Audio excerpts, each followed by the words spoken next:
সুপ্রিয় উন্মুক্ত বাংলাদেশ উন্মুক্ত বিশ্ববিদ্যালয়ের একাদশ শ্রেণীর শিক্ষার্থীবৃন্দ, আশা করি আপনারা সবাই ভালো আছেন, স্বাস্থ্যবিধি মেনে সুস্থ আছেন। আসুন আমরা পূর্বকার ক্লাসের ধারাবাহিকতায় আজকে আমরা আমাদের সমাজবিজ্ঞান বিষয়ে ইউনিট 2 এর সমাজবিজ্ঞানের বৈজ্ঞানিক মর্যাদা এবং বিজ্ঞানের ধারণা নিয়ে আলোচনা করব। দেখেন, বিজ্ঞানের ধারণা হচ্ছে বিজ্ঞান। বি মানে হচ্ছে, আমরা একদম ছোটবেলা থেকেই পড়ে আসছি, বি মানে হচ্ছে বিশেষ জ্ঞান, মানে হচ্ছে কোনো কিছুকে ভালো করে জানা বা আয়ত্তে নিয়ে আসা, বিশেষ করে কোনো কিছুকে ভালোভাবে পাঠ করা, এটাকে জ্ঞান বলে। তাহলে সেই অর্থে বিশেষ কোনো জ্ঞান বা বিশেষ কোনো কিছুকে ভালোভাবে জানাটাই হচ্ছে আসলে বিজ্ঞান। আসলে আমরা বইয়ের ভাষায় দেখি যে বিজ্ঞান বলতে কি বোঝায়। বিজ্ঞান অর্থ বিশেষ জ্ঞান, যা কোনো বিশেষ ঘটনা সম্পর্কে বিশেষ পদ্ধতিতে অর্জন করতে হয়। সুসংবদ্ধ অনুশীলনের বিষয়বস্তুকেই বিজ্ঞান বলা হয়।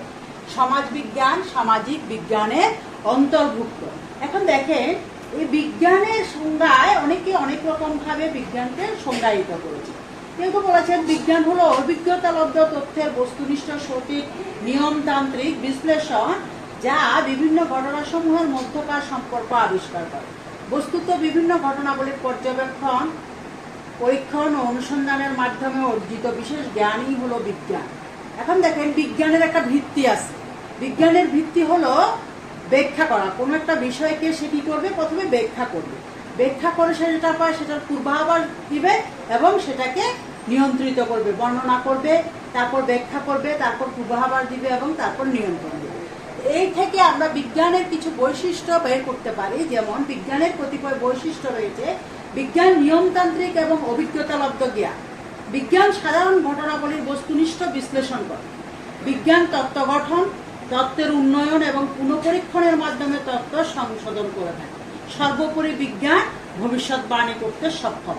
যে কোনো শাস্ত্রকে বিজ্ঞান হিসাবে বিবেচিত হতে হলে সেই শাস্ত্রের এই বৈশিষ্ট্যগুলো অবশ্যই থাকতে হবে, নচেত তাকে বিজ্ঞান বলা যাবে না। এখন আসুন আমরা সমাজ বিজ্ঞানের বৈজ্ঞানিক মর্যাদাটা একটু দেখি। সমাজ বিজ্ঞান সামাজিক বিজ্ঞানের অন্তর্ভুক্ত। সমাজ বিজ্ঞানের মূল আলোচ্য বিষয় হলো সমাজ।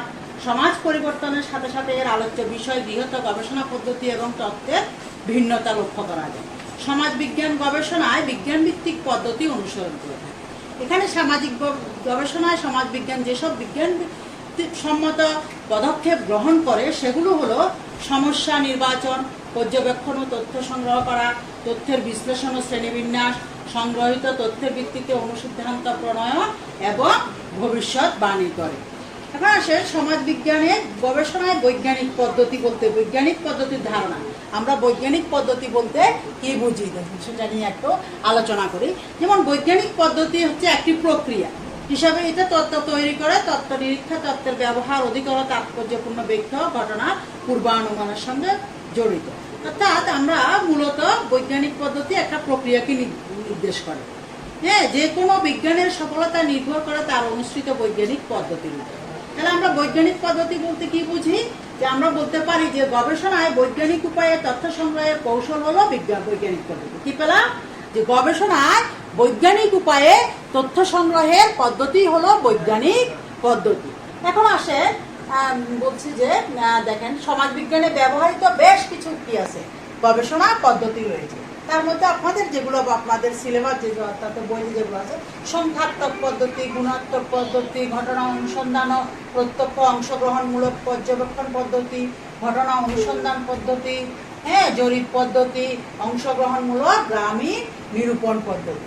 এই পদ্ধতিগুলো সবই আপনাদের বইতে আপনারা পাবেন। তাও আমি পদ্ধতিগুলো যেমন যেটা বললাম যে সংখ্যাত্মক পদ্ধতি কাকে বলে, দেখেন আসেন। সংখ্যাত্মক পদ্ধতি হচ্ছে বিভিন্ন চলকের মধ্যকার সম্পর্ক নির্ণয়ের মাধ্যমে তত্ত্বীয় অনুসন্ধান পরীক্ষা করা হয়। এই পদ্ধতিতে ঘটনা সাধারণত করা হয় চলকের মাধ্যমে, তথ্য বিশ্লেষণ করা হয় বস্তুনিষ্ঠতা বজায় রেখে। তো এই পদ্ধতির অর্থাৎ এই সংখ্যাত্মক পদ্ধতির কিছু কি আছে, বৈশিষ্ট্য আছে। আমি বৈশিষ্ট্যগুলো মুখে বলছি। দেখেন, সংখ্যাত্মক পদ্ধতি হলো চলক ভিত্তিক তথ্য সংগ্রহ করা। এই পদ্ধতি যথাযথ যাচাইয়ের মাধ্যমে তথ্যের নির্ভরযোগ্যতা, যথার্থতা, বিশ্বাসযোগ্যতা নিশ্চিত করা হয়। সংখ্যাত্মক পদ্ধতিতে গবেষক নির্দিষ্ট বিষয়ে পুনরায় গবেষণার সুযোগ পান। এ পদ্ধতিতে তথ্যের ভিত্তিতে ফলাফল যাচাই করে ভবিষ্যৎ প্রদানের সুযোগ রয়েছে। আধুনিক কৌশল প্রয়োগ করে মাঠ পর্যায় থেকে প্রাথমিক তথ্য সংগ্রহ ও বিশ্লেষণ করা হয়।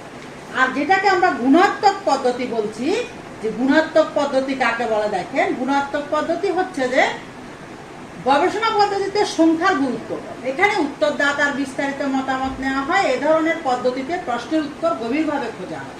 গুণাত্মক গবেষণায় পূর্ব নির্ধারিত কোনো ফলাফল থাকে না।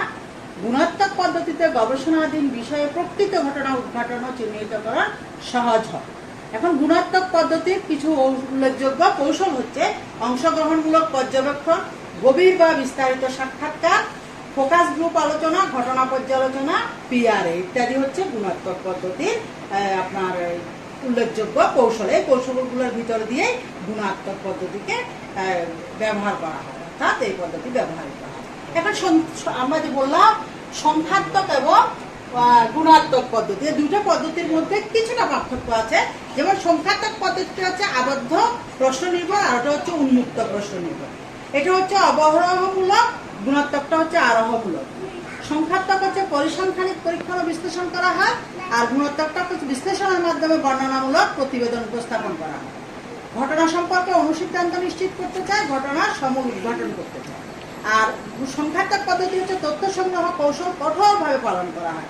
আর এখানে গুণাত্মকে তথ্য আপনার সংগ্রহের ক্ষেত্রে একটা নমনীয়তা ভাব থাকে। এরপরে আছে প্রত্যক্ষ অংশগ্রহণমূলক পর্যবেক্ষণ পদ্ধতি। এই পদ্ধতিটা কি, যে কোনো একটা বিষয়কে যখন সমাজবিজ্ঞানী সে গবেষণা করবে, সেই গবেষণার বিষয়বস্তুর উপর যখন গবেষক সরাসরি সেখানে জড়িত হয়ে প্রত্যক্ষভাবে অংশগ্রহণ করে সে পর্যবেক্ষণ করে যে পদ্ধতি পরিচালনা করা হয়, এটাকেই হচ্ছে প্রত্যক্ষ অংশগ্রহণমূলক পদ্ধতি বলা হয় এটাকে। এরপরে আছে দেখেন, আমরা বলছি যে একটা বলছি ঘটনা অনুসন্ধান পদ্ধতি। এখন ঘটনা অনুসন্ধান পদ্ধতি হলো সামাজিক একটা অনুবীক্ষণ যন্ত্র যেরকম আছে সেরকম, অর্থাৎ যখন কোনো ব্যক্তি, প্রতিষ্ঠান, সম্প্রদায় বা অন্য কোনো নির্দিষ্ট ঘটনা পুঙ্খানুপুঙ্খরূপে অনুসন্ধান করা হয়, তখন তাকে ঘটনা অনুসন্ধান পদ্ধতি বলা হয়। ঘটনা অনুসন্ধান পদ্ধতিতে নির্দিষ্ট বিষয় বা ঘটনার গভীর অনুসন্ধান ও বিশ্লেষণ করা হয়, ফলে অন্তর্নিহিত বিষয় বলে তথ্যাবলী জানা সম্ভব হয়। ঘটনা অনুসন্ধান পদ্ধতি সমাজ গবেষণার বর্ণনামূলক তথ্য উদ্ঘাটন এবং অনুসন্ধানমূলক একটি কৌশল। আর আমরা প্রত্যক্ষ অংশগ্রহণমূলক আবার বলছি আমি আপনাদেরকে, যে কি, যে গবেষণায় গবেষক কোনো বিশেষ সমাজ, সম্প্রদায় বা গোষ্ঠীর সংস্পর্শে এসে সেখানে অবস্থান করে তাদের নিত্যকার আচার আচরণ, রুচি, মনোভাব, দৃষ্টিভঙ্গি, জীবনধারা আয়ত্ত করে নিজ গবেষণায় তথ্য সংগ্রহ করে, তাই হলো প্রত্যক্ষ অংশগ্রহণমূলক পর্যবেক্ষণ পদ্ধতি। এই প্রত্যক্ষ অংশগ্রহণমূলক পদ্ধতিতে আপনারা বইতে বিভিন্ন জন, বিভিন্ন মনীষী বিভিন্নভাবে সংজ্ঞা দিয়েছেন, ওগুলো আপনারা পড়ে নেবেন। এরপরে যেটা দেখতেছি আমরা সার্ভে মেথড বা জরিপ পদ্ধতি। এখন আসেন জরিপ পদ্ধতিটা আমরা কাকে বলছি, যে জরিপ পদ্ধতি কি। জরিপ শব্দের অর্থ কি? জরিপ শব্দের অর্থ হলো কোনো কিছু সরজমিনে পরিমাপ বা নিরূপণ করা, কোনো কিছু সরজমিনে পরিমাপ বা নিরূপণ করা। এখন দেখেন, সামাজিক জরিপ অর্থ সামাজিক বিষয়াবলী সরজমিনে তথ্য সংগ্রহ করা। সামাজিক জরিপ বর্ণনামূলক ও তথ্য উদ্ঘাটনমূলক প্রক্রিয়া অনুসরণ করা। তাহলে আমরা বলতে পারছি যে জরিপ পদ্ধতি হচ্ছে নির্দিষ্ট কোনো এলাকায় জনগণ বা তাদের প্রতিনিধিত্বশীল নমুনায়িত অংশের বৈশিষ্ট্য, আর্থসামাজিক, রাজনৈতিক, পারিপার্শ্বিক অবস্থা সহ যে কোনো বিষয়ে তথ্য সংগ্রহের প্রক্রিয়া।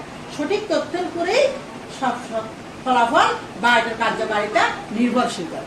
সাধারণত জরিপ পদ্ধতি দুই প্রকার, একটা হচ্ছে নমুনা জরিপ পদ্ধতি, আর একটা হচ্ছে গণনামূলক জরিপ পদ্ধতি। আমরা সামগ্রিক জরিপ বিষয়ের সাথে সংশ্লিষ্ট সবার নিকট থেকে তথ্য সংগ্রহ করা যায়। এখানে উত্তরদাতা নির্বাচন বা নমুনায়ন করা হয়। উদাহরণ হিসাবে বলতে পারি আদমশুমারি। উদাহরণ হিসাবে কি বলতে পারি? আদমশুমারি বলতে পারি। তাহলে আপনার বইতে আমরা আজকে আমাদের ইউনিট 2 এ বিজ্ঞানের ধারণা, সমাজ বিজ্ঞানে বৈজ্ঞানিকের পদ্ধতির মর্যাদা এবং আপনার সমাজ বিজ্ঞানে ব্যবহৃত কিছু পদ্ধতি নিয়ে আলোচনা করলাম। তো নেক্সট ক্লাসে আমরা আশা করছি ইউনিট 3 তে আলোচনা করব। সেই পর্যন্ত আপনারা সবাই স্বাস্থ্যবিধি মেনে ভালো থাকুন, সুস্থ থাকুন। ধন্যবাদ।